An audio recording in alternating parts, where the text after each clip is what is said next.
He was an enforcer in the Mafia, where he ran debt collections, sold drugs, and ran stolen weapons across the border into Mexico. Frankly, his life was hellbound until he focused his eyes heavenward. He started the hardest challenge of his life, that of leading La Cosa Nostra. Well, hell hath no fury like the Mafia's scorn. Hey, hello, everybody, and welcome to Profiling Evil Podcast. Today I'm talking with Phillip Anthony Sains Hall, a former enforcer in the Mafia.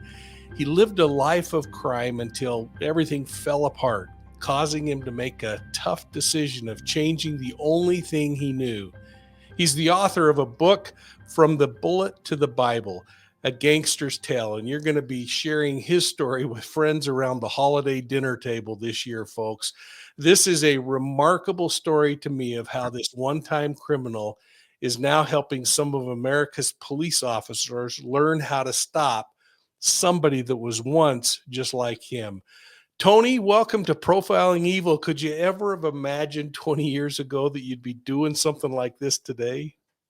Mike, man, thank you for having me, man. And it's probably a question I'm asked every day, two or three times a day, because I do live such a different life. But no way would I ever imagine I'd be sitting here telling the world, "Hey, man, I was in the mafia." Let alone you don't say those things. It took a while for me to even say that, but hey, I love Jesus, man.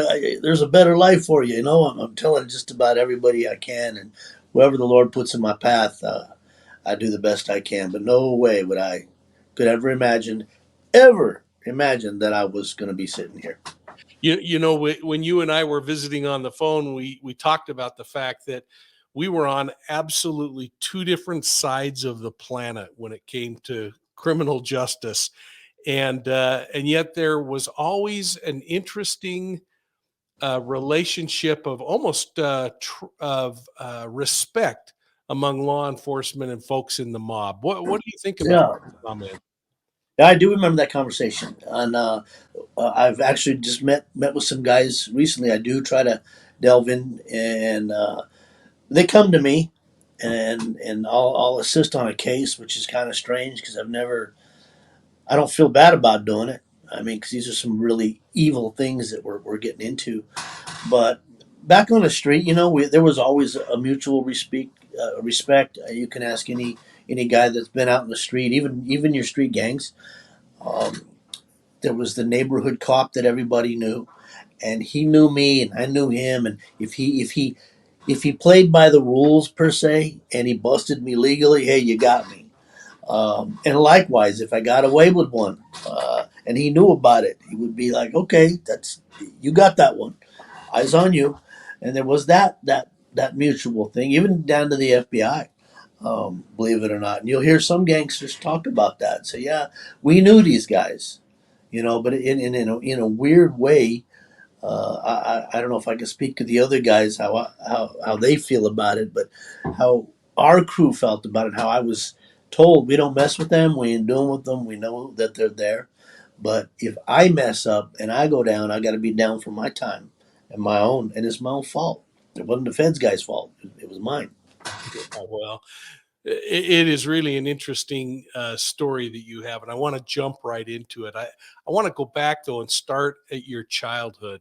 Tell us a little bit about where you grew up, what your family life was like. Just kind of set the stage of Tony as a child. Man, I grew up in Denver, Colorado. That's where I was born. I'm the oldest of six kids. Um, Street gangs. Every city has its inner city. I don't care where you're at. A lot of people think of Colorado. You don't think of mafia when you think of Colorado, Utah, Wyoming, or something like that. There's probably about 11 active families across the country, but you always hear about the five on the East Coast, and they're the founders of La Cosa Nostra. So when I was young, I probably took to the streets at an early age due to the chaos in my home. I like to say, if you do not have love in your house, in your home, you will go find it. That goes for all of us. And the streets were waiting there with open arms. My pops was a military man, come out of the Marine Corps. Uh, Salute to all our first responders and our servicemen. But when he went to Vietnam, he was what you call a recon specialist, kill teams. You're probably familiar with stuff like that. And somewhere it got embedded into his brain that if he came home from the war, if he came back, he didn't do his job. And so he volunteered for a lot of kill teams and such. And I don't think we're designed to uh, to live in war every day. To see blood and guts on a regular basis. I don't think we're built for that. But he did, and he brought home a lot of junk that I didn't really learn about till years later. Uh, Me and my brothers used to rummage through his dresser drawers when he was at work. We found some pictures one day, and it was my pop and some other guys, and he had scalps on his rifle, and he had earlobes for a necklace. Um, and that just freaked me out. But I could start to see now that I look back what he brought home with him and how that affected us as kids. So he started, he drank a lot. And I was drinking at 8 years old with my grandfather, putting wild turkey in my coffee. He was having me drive to the liquor store. We were surrounded. There were biker gangs in our neighborhoods. I don't want to go into the names of these gangs, but there were some pretty profound players out there. So it was already in the atmosphere. So joining a street gang, you were already part of the street gang. You were just going to grow into it. Um, That's really something. What did your father do for a living, and how many people were living in your house? well, there were seven of us. There's six kids, eight of us. My younger sister, my mother divorced, and they went a different direction. Um, Pops couldn't find work, man, when he got out of the military. He's short and he's very thin. You wouldn't look at him other than the way he sticks with his chest out and his at attention all the time that he's a Marine Corps man, and he says "Hey boy" a lot. And um, but he wanted to get into the highway patrol, and back then you had to be a certain height and a certain weight limit. So he was having a hard time finding work. Well, he settled for a job at Olinger's mortuary, and he used to pick up the bodies from wherever they passed away and take them to the mortuary or wherever he had taken them. And I remember at a young age, his other thing was simplify. Get them before they get you. Surprise and superiority. Um, he used to tell me, "You're very small, you're skinny, you got big ears, you got bad vision. You're not going to have any friends. So you got to learn to fight, boy." The first man to give me a bloody nose. At 5 years old, he was getting me ready for kindergarten, and I thought I was going to war. Man, I was the most scared kid going to kindergarten. It wasn't have a good day today, son, and make some friends. So he always had that kill or be killed mentality, and that's what I did. I remember, to back up, he used to bring the bodies home sometimes from the mortuary before he'd have to take them from wherever he picked them up. And he'd get me and my brothers out there, and he'd introduce us to the bodies and show us to touch the bodies and knock on the head and feel that's what death looks like, boys. So you don't have to be afraid of it. See, it can't hurt you. It's not here no more. And my little brother, my younger brother, man, he had nightmares, wet the bed. I mean, it was a pretty crazy childhood, and he taught me to fight, protect myself. Heck, man, I had glasses in kindergarten. By the time I was in third grade, I had Coke bottles, so I was going to fight anyway.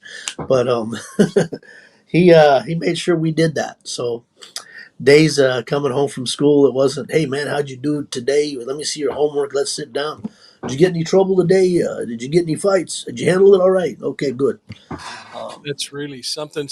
So you had one of those kind of defining moments in life, though, when your grandmother died. Now, she obviously was a very significant part of your life. Did she live in your home with you? Were you living in her home? What was the circumstance around that, and how did it impact you then and now? um, There was a rock in my family, and that was my grandmother. She lived with my grandfather. He was an alcoholic. They had five, six kids themselves. There was six kids on each side of the family, my mom and dad. And all of them were kind of rowdy in their own little ways. My grandma had her work cut out for her. Um, but she, at a very young age, gave me a verse when I was real little. She gave me Matthew 5, verse 8. Blessed are the pure in heart, for they shall see God. She said, always remember that. Please stay out of the gangs. Please stay off the streets. And she was born with her own set of built-in knuckles, man, like brass knuckles, but they were hers. Were she was born with, and they kind of fit right here on my forehead whenever I was messing up. And I remember, I don't care what gang you were part of, how tough you thought you were. Come Sunday morning, you better be ready to go into church because Mama's coming to get you. And she was the love of my life when I was young. That To is this day, that's something. I mean, obviously, she had a huge impact. She couldn't have been pleased with some of the things your dad was doing. How did that dynamic work? well, it was kind of you mind your own business kind of family too. Um, you stay. My mother was told to stay married till death do you part. Some old fashioned religion in there. Um, but I remembered I had her one day of the week, and sometimes I get to go stay over there and in her neighborhood, which wasn't far away, 8 miles away. That was the downtown, the Kepner West Denver scene, and I got involved with the Warlords, the neighborhood group, and eventually got jumped into them. But she was always on my shoulder about, please stay away from the bad things. Please stay away. And her sons, they ran heavy in biker gangs. She was always praying over them, but they were also my idols, the people I looked up to.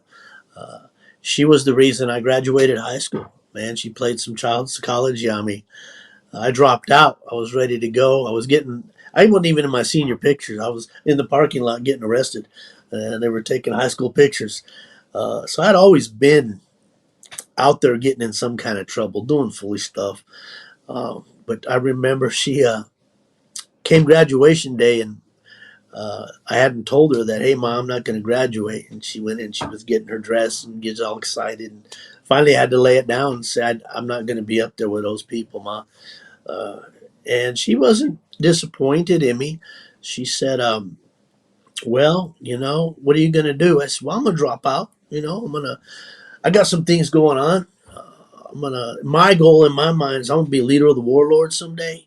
I'm gonna get my own connection set up. I was already moving T-tops and tools and stuff by the time I was in high school, selling them at flea markets, stands. We used to rob the neighborhoods and take them down there. But that was my goal. And she did some reverse psychology on me. She knew how to do it. And she would say, that's okay. That's okay, little Phillip. If you can't graduate, and hardly any of my kids, nobody in our family did. So if you can't do it, I understand. I said, no, Mama. It ain't that I can't do it. It's that I don't want to do it. And she would, well, we all can't do some things. Some things are not meant for us. And it made me so mad that she said, no matter how much I said, I didn't ever want to let her down that I can't do something. So I talked to my principal. I was very reluctant, and he let me back in for another half year, and I got my diploma. And I was happy to hand that to her. And aside from the gangster life and all that, that was one of the proudest moments of my life to get a diploma, a real one, and hand it to my. Even though it wasn't, on stage or the gown or nothing like that.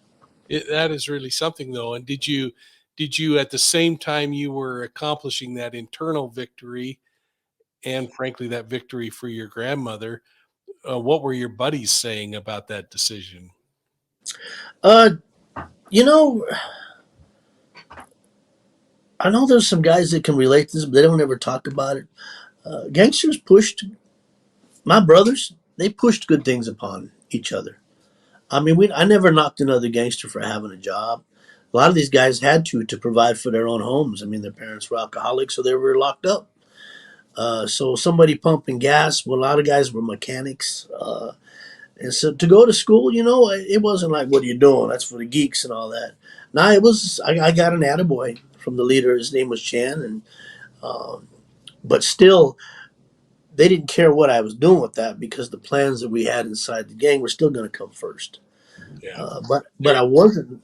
That's interesting, though. You're right. I mean, that seems to be the mentality, isn't it? Is that's good as long as it's not impacting what our overall goals are. Now, I've talked to a lot of gang members over the years as a cop, but I don't know that I've talked to very many people who rose through the ranks of the mob. I mean, that's pretty amazing, and I'm really grateful that you're taking time to talk to me a little bit. Gang members talk about how difficult it is to jump into a gang and how it's nearly impossible to leave a gang.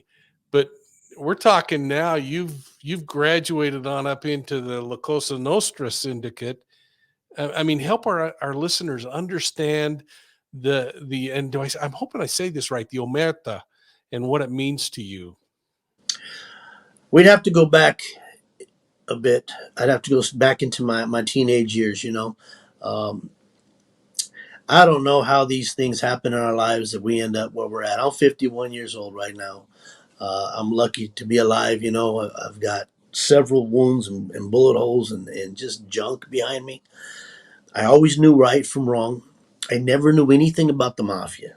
That word never came out of my mouth. Didn't know these guys. Didn't the guys at the corner at the at the nice restaurants didn't mean nothing to me until at 13 years old.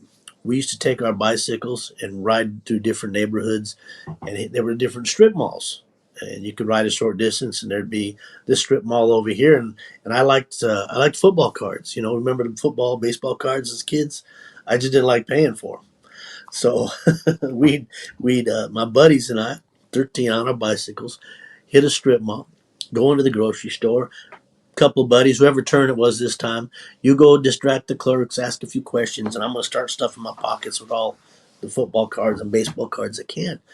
And we went into this one store in my neighborhood, and I remember stuffing my pockets full, and there was this big voice, "Hey boy, hey boy, what are you doing down there?" And I looked up and I saw him. I said, old man, why don't you mind your own business?" And he goes, "Are you stealing? Are you stealing from me?"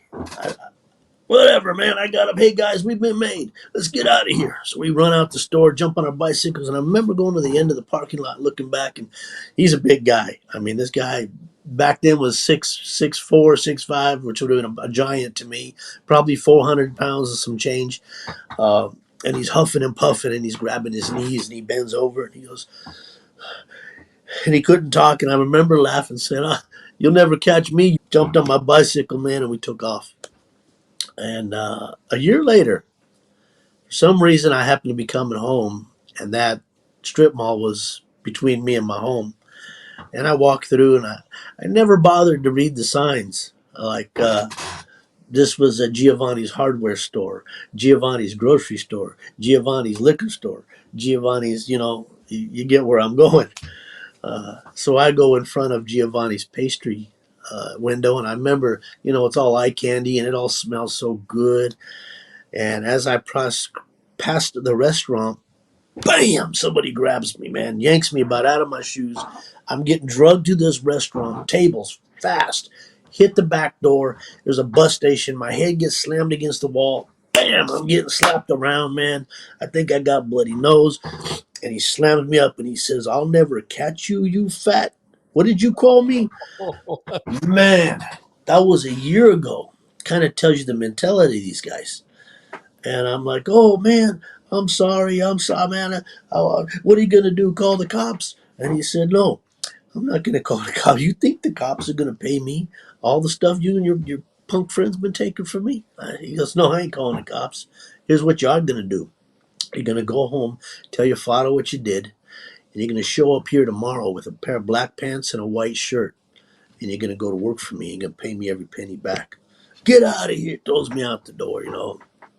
I bolt home. I never told my father nothing.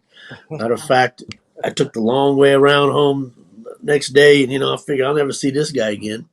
One day I walk into my bedroom shortly afterwards, and out there doing whatever with my friends, and laying on my bed is a pair of black pants and a white shirt.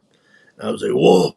And then my dad busts in. He goes, "Boy, I don't know what you did, but I know who you did it to. You will be at work tonight."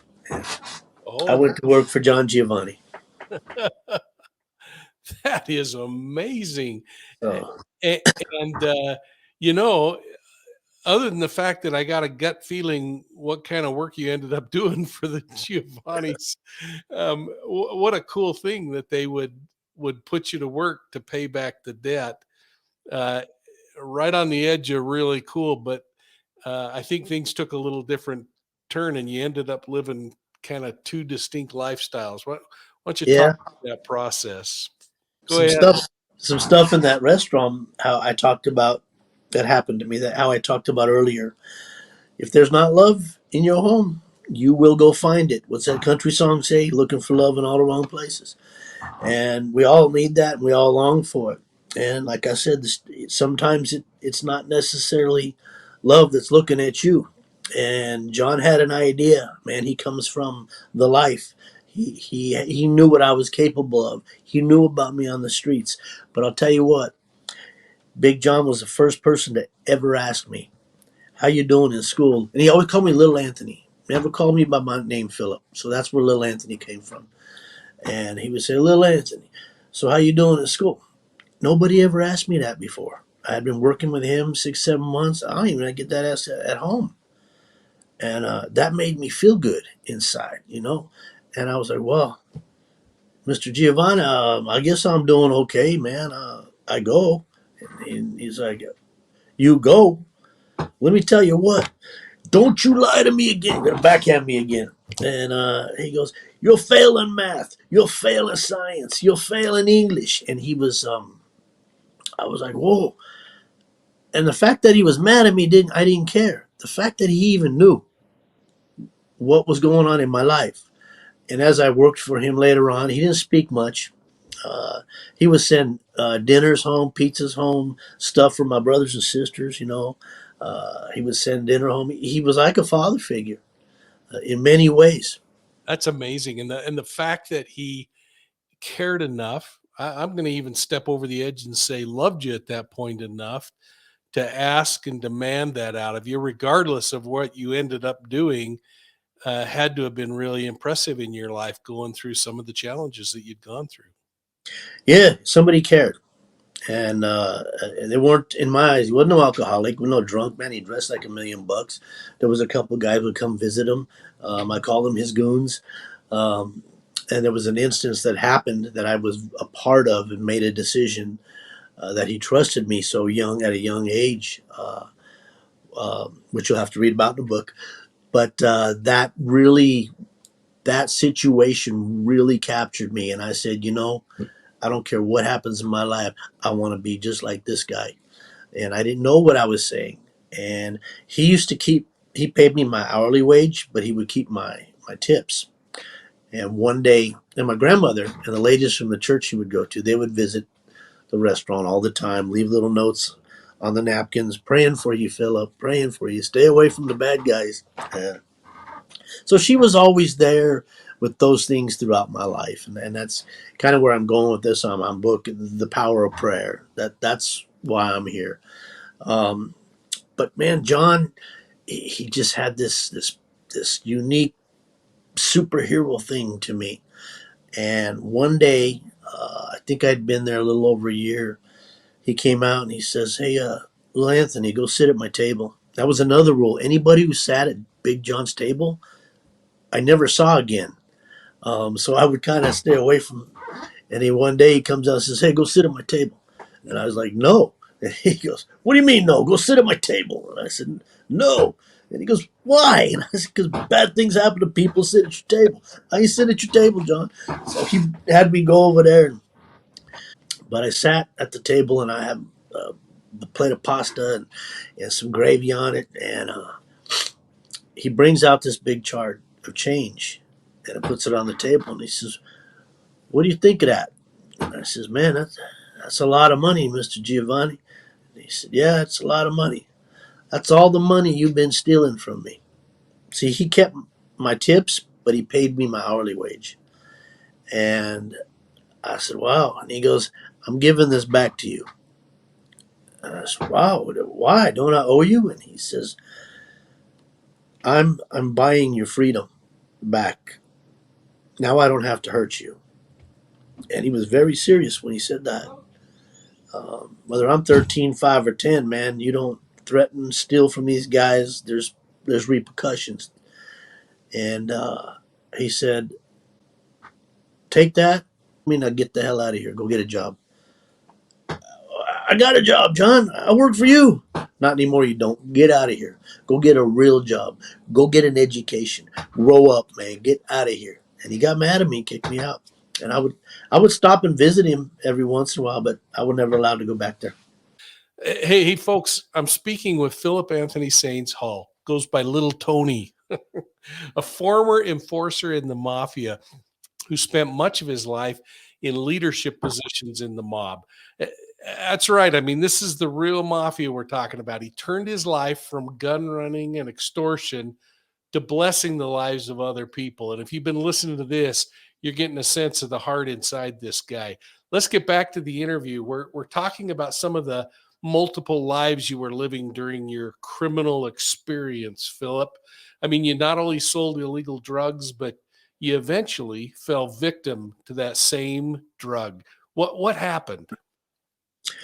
I got to a point in my life where I did try the real job routine. I became a projectionist for Cinemark theaters. I learned theaters. I met a lady in Colorado who really believed in me, and another prayer woman. She would come in and pray for her employees, and I used to think this lady's nuts, man.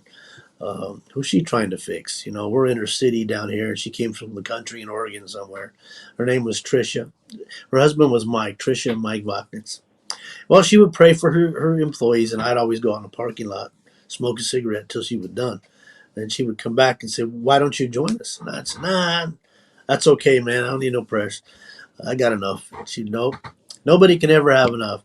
To the point where she would follow me around, trying to throw a prayer on me or something. I'd just go run away from her. Here's tough guy gangster running away from this woman. Um, but then again, there's mama praying for me. There's the ladies at the church, and there's a crazy woman at the theater.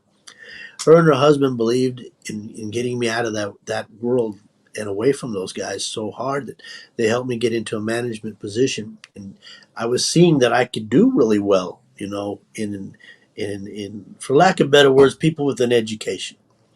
And that took me from Denver to Dallas. Well, as the regular job life went, man, I had a problem with authority. I had a problem with being on time. I had problems with answering to somebody, punching a clock.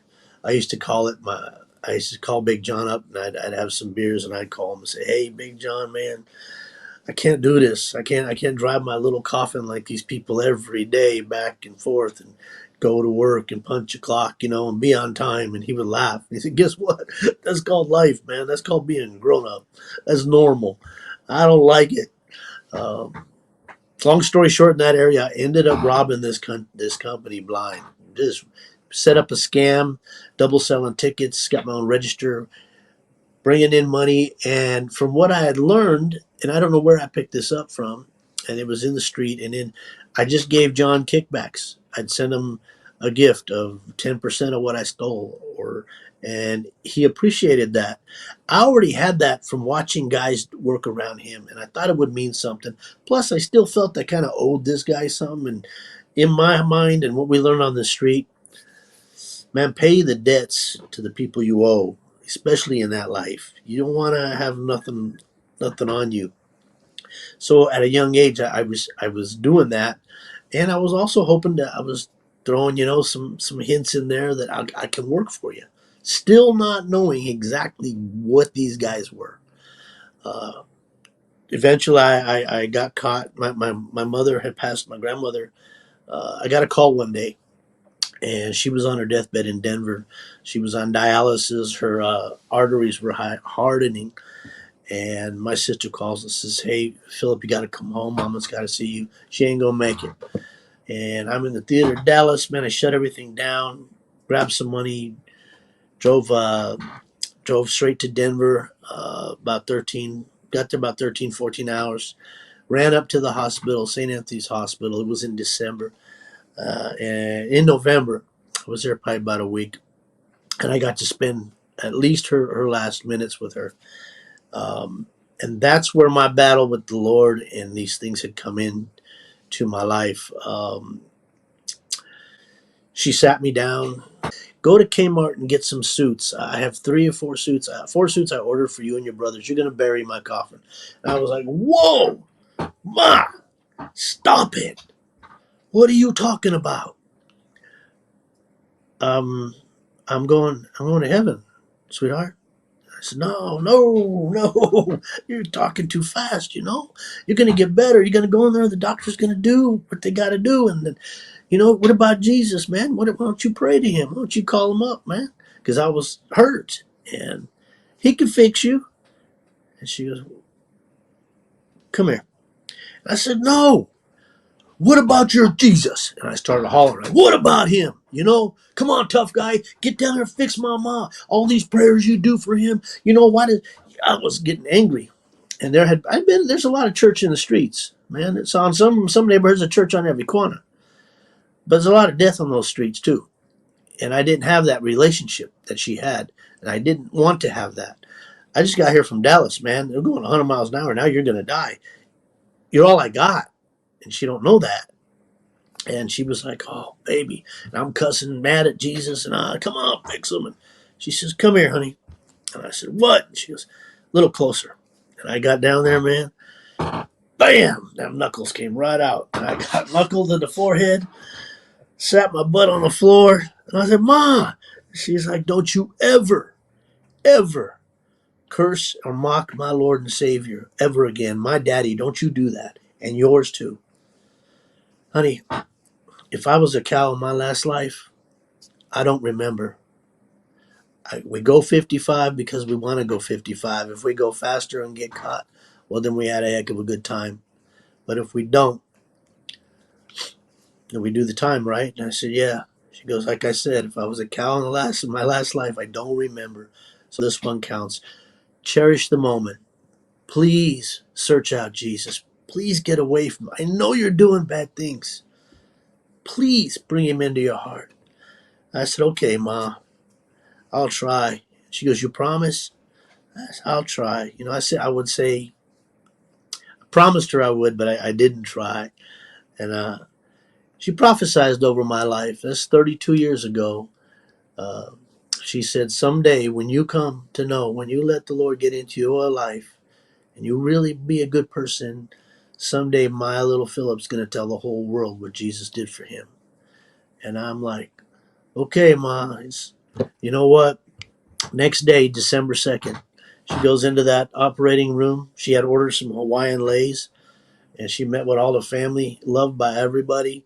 Um, and she put them Hawaiian leis on, and she waved at everybody and went into that operating room, and she never came out of that operating room, man. She knew where she was headed.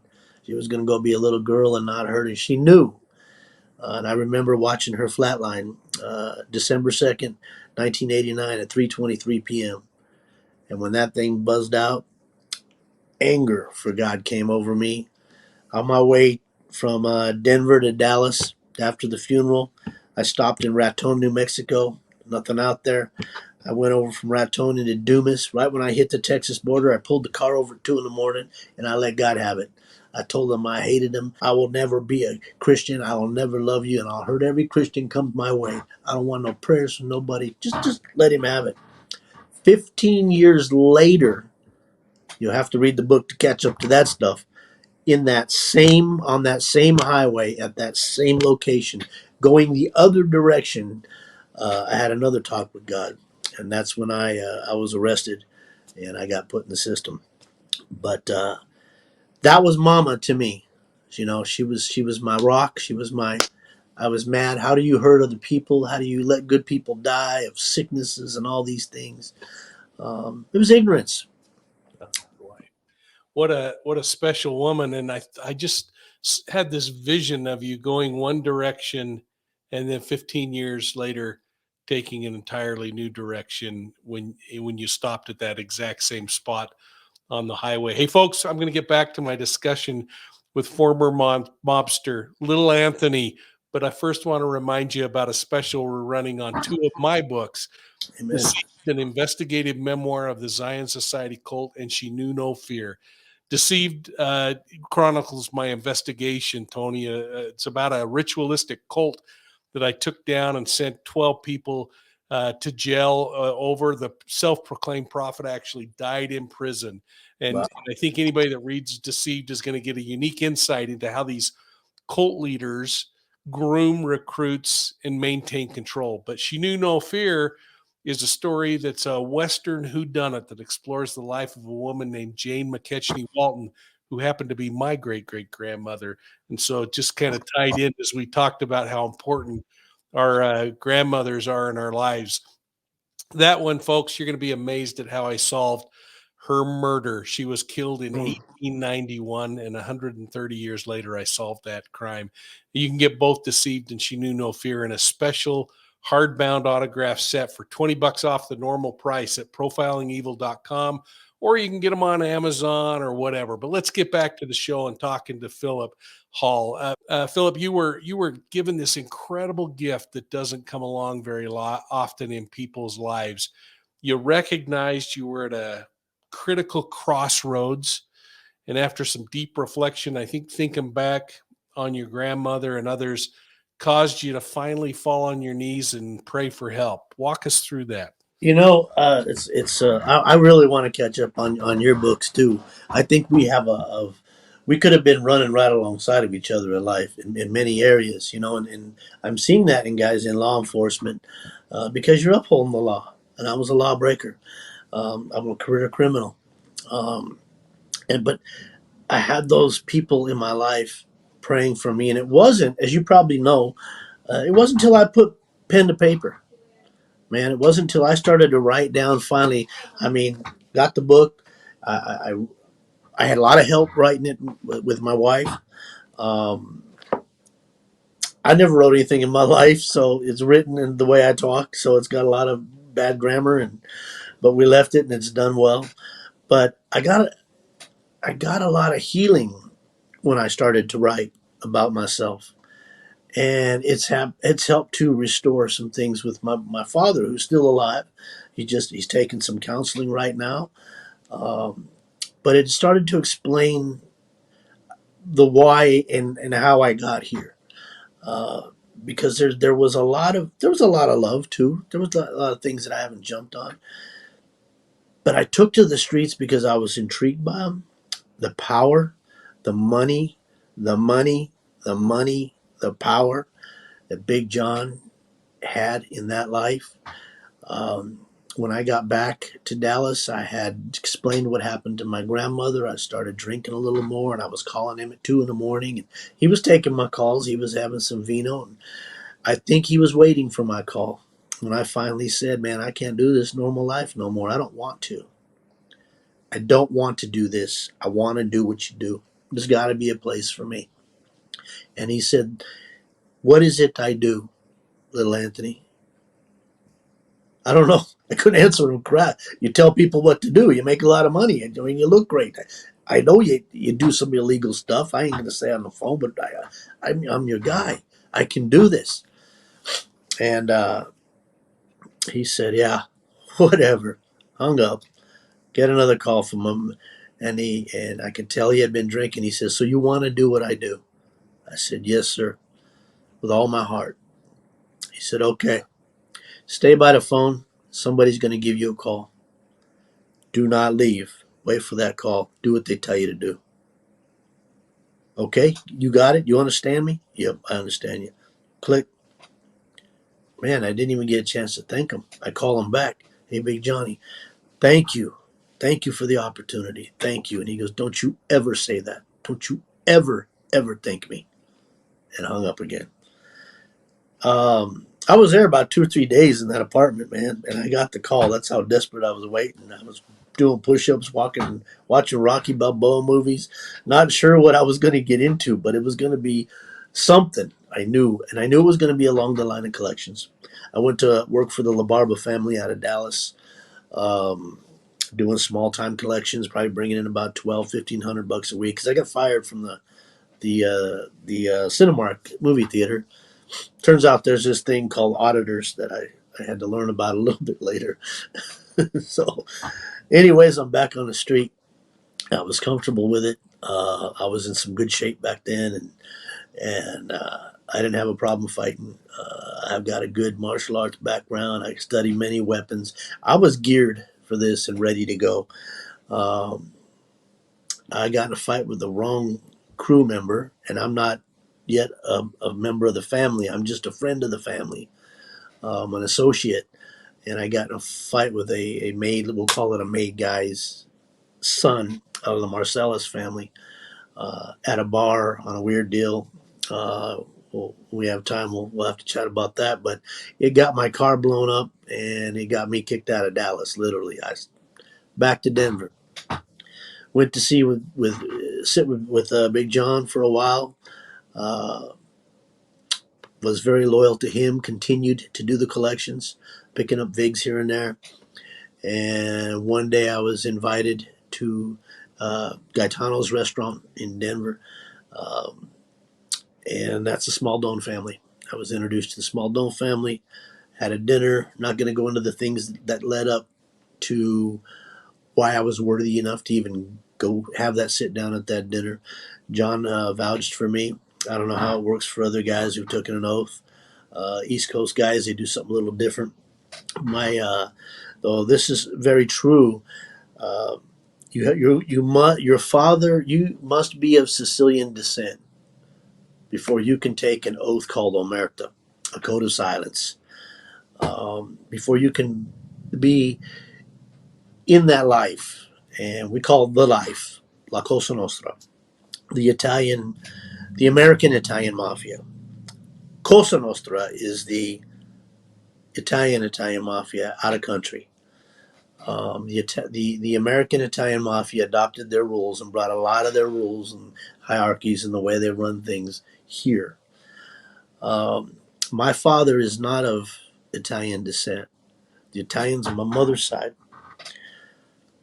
but my father is of Latino descent, and that I still took the same oath. I think I sold my soul that night, May 11th, 1991, day after my son was born. Uh, First of all, Omerta is it's one of the codes that you. It's the most important rule that you accept, so that people understand, and it means that you are being inducted, married into this family, into the Smaldone family. You're being brought in. You've been approved. You've been investigated. They've looked you over. They know what you're capable of, and they spoke in Italian. I didn't speak Italian, so John translated for me. They spoke in Italian that night. It was like a dinner, candlelights. It was like a seance to me. Um, and there were some other guys there that were being represented and brought in. And after they said, you will work for this family and no other family. You are not to work or cooperate with law enforcement. You are not to step outside and talk to anyone outside this family. All business, all things run through this family, from death, from marriage to death. It is La Cosa Nostra first, God second, your family last. Do you understand these things? Do you accept this way of ours? And I said yes to everything. There were many other laws and articles that we had gone over that pertain to that lifestyle. I was brought in as what you call a trusted associate due to my father. Still a made man, still taking the maid, but you couldn't call me a soldier. On the East Coast, they're going to say, oh man, we would have done that. It happens now all the time. There's 2,200 guys take this oath that I know of right now. I'm one of those 2,200. And what they did was he brought up a book. It was I thought it looked like a ledger to me. Um, my name was in there, full name, my date of birth. And he brought out a card. Mine was St. Michael. I'm not Catholic, but he brought out this card and said what the saint represented was my soul. And he brought out a dagger, a little Italian custom dagger. They pricked my ring finger because I'm marrying into this life. Dripped my blood on the card, lit the card, put it in your hand. Say, may you, now that you've accepted and understand this way of ours, you are being married into this life. Again, backward. Do you accept this? And I said, yes, I do. May your soul burn in hell like the saint in your hand if you defile our ways. Do you understand this? Yes. Lit the card, put it in your hand, let it burn, put it out, drop it in there's a satchel, take your blood, put it right there by your name. You're now in the book. I believe I sold my soul that night. I didn't even at that age I didn't know exactly what I was really getting into and how serious La Cosa Nostra takes this, but man, I'm somebody now. These guys are my people now. I got clout, I got power. I got a pass to do anything. And I did. Folks, you're not going to want to miss reading Philip's book, From the Bullet to the Bible, A Gangster's Tale. In there, you're going to learn the rest of this fascinating story, and you're going to learn about this 180-degree change that this man took, going from that point that he just described to a point where religion became very prominent and meaningful in his life. Tony, tell everybody where they can get your book, how they can purchase it, and where they can find it. First of all, I want to revisit your show someday if that's okay, so we can get the back half of this. Yes, there's no question. That's going to be a mess. Yeah, there was a due to the power of prayer and life facing life in prison. I say Moses brought 10 commandments out of that hill, and I broke 11 of them. Destined for prison, 3 bullet holes, 7 stab wounds, a plate in my head. Kids, I've destroyed my son's lives, and a miracle that one of my brothers prayed over me. When we talk next time, my case was lost, and I got another chance. From the Bullet to the Bible, A Gangster's Tale. Can you see that? Yes, Yeah. and we'll also put pictures up of it. Okay. You can get it anywhere. Amazon, look up From the Bullet to the Bible. It'll take you right to it. You can email me from the bullet to the Bible at gmail.com. I'll send you a personalized autograph copy. The documentary's been completed on my life, and I'm very excited about that. We're working with Tim Lowry and Steve Esseline out of Hollywood. We're in negotiations right now. The script is actually already in pre-production. Michael Cavicchione on that. So I'm blessed to see where this is going. Man, I walked out of a full-time, real-paying job to follow what I believe God wants me to do. So that's what we're doing. This is fantastic, folks. You're not going to want to miss it. I'm not going to miss it. So, folks, I want to thank Philip Hall for joining me today. I hope you'll come back, Philip. We've got so much ground to cover here, and I didn't want to give away too much because we want people to read the book, really capture all of the story behind the scenes. But the question is, will you come back? Man, I love to talk with you, Mike. This is one of the best podcasts I've ever done, and it means a lot to me due to your background. That's you and I wouldn't be talking like this in another world. I've been really blessed to see people's lives change, and I'm sure you have too, with the stories and the things you've gone through. God's got a funny way of putting us where He wants us. I agree. And folks, we're going to put the links to all of this information down below for you. Don't forget, hit the like and subscribe button so you get all of the notifications and videos from Profiling Evil. You can find us on YouTube, Instagram, Facebook, and Twitter. And make sure you're checking out our website at profilingevil.com. Again, Philip Hall, thank you so much for being here. And folks, we'll see you all soon at the next crime scene.